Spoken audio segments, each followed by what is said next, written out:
शेरिंग इधर आओ। आए नो तुम इधर आ। वालेकुम जी, मेरा नाम तारक है। ते एक मिनट जरा मेरे जरूर बनना। एक मेरी लत्त पोलियो की वजह तो खराब है, तो दूसरी एक्सीडेंट दे विच टुट गई सी।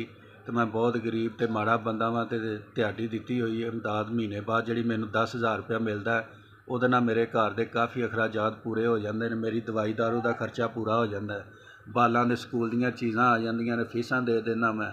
ਇਹਦੇ ਨਾਲ ਦਿਹਾੜੀ ਜਿਹੜੀ ਉਸ ਤੋਂ ਬਾਅਦ ਫਿਰ ਹਾਂਡੀ ਰੋਟੀ ਦਾ ਨਿਜ਼ਾਮ ਚੱਲ ਜਾਂਦਾ, ਕੋਈ ਰੋਟੀ ਪਾਣੀ ਬਣਾ ਬਣੂ ਲਈਦਾ। ਅਤੇ ਦਿਹਾੜੀ ਦਿੱਤੀ ਹੋਈ ਇਮਦਾਦ ਜਿਹੜੀ ਮੇਰੇ ਘਰ ਦੇ ਵਿੱਚ ਬਹੁਤ ਕੰਮ ਆਉਂਦੀ ਮੇਰੇ। ਅਤੇ ਜਿਹੜਾ ਵੀ ਕੋਈ ਭਾਈ ਇਹ ਮੈਨੂੰ ਇਮਦਾਦ ਭੇਜਦਾ ਪਿਆ, ਅੱਲਾ ਪਾਕ ਉਹਦੀ ਜ਼ਿੰਦਗੀ ਕਰੇ ਅਤੇ ਉਹਦੇ ਘਰ ਵਾਲਿਆਂ ਦੀ ਬਹੁਤ ਜ਼ਿਆਦਾ ਜ਼ਿੰਦਗੀ ਲੰਬੀ ਕਰੇ, ਅਤੇ ਉਹ ਹੱਸਦੇ ਵੱਸਦੇ ਰਹੋ ਹਮੇਸ਼ਾ। ਬਾਲ ਬੱਚਿਆਂ ਦੀ ਲੰਬੀ ਉਮਰ ਕਰੇ, ਤੁਹਾਡੀ ਲੰਬੀ ਜ਼ਿੰਦਗੀ ਕਰੇ, ਤੁਹਾਡੇ ਕਾਰੋਬਾਰ 'ਚ ਅੱਲਾ ਪਾਕ ਬਰਕਤ ਪਾਵੇ ਜੀ।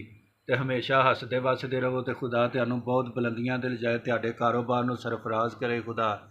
ਅਤੇ ਹਮੇਸ਼ਾ ਹੱਸਦੇ ਵੱਸਦੇ ਰਹੋ। ਮੇਰੀ ਦਿਲੀ ਦੁਆ ਹੈ ਕਿ ਤੁਸੀਂ ਨੂੰ ਬਹੁਤ ਜ਼ਿਆਦਾ ਕਾਮਯਾਬ ਕਰੇ, ਅਤੇ ਇਸੇ ਤਰ੍ਹਾਂ ਹੀ ਤੁਸੀਂ ਹਮੇਸ਼ਾ ਮੇਰੀ ਮਦਦ ਕਰਦੇ ਰਹੋ ਜਿੰਨੀ ਦੇਰ ਮੈਂ ਚੱਲ ਫਿਰ ਨਹੀਂ ਸਕਦਾ। ਅਤੇ ਤੁਹਾਨੂੰ ਬਹੁਤ ਜ਼ਿਆਦਾ ਖੁਸ਼ੀਆਂ ਦੇਵੇ, ਅਤੇ ਹਮੇਸ਼ਾ ਹੱਸਦੇ ਵੱਸਦੇ ਰਹੋ।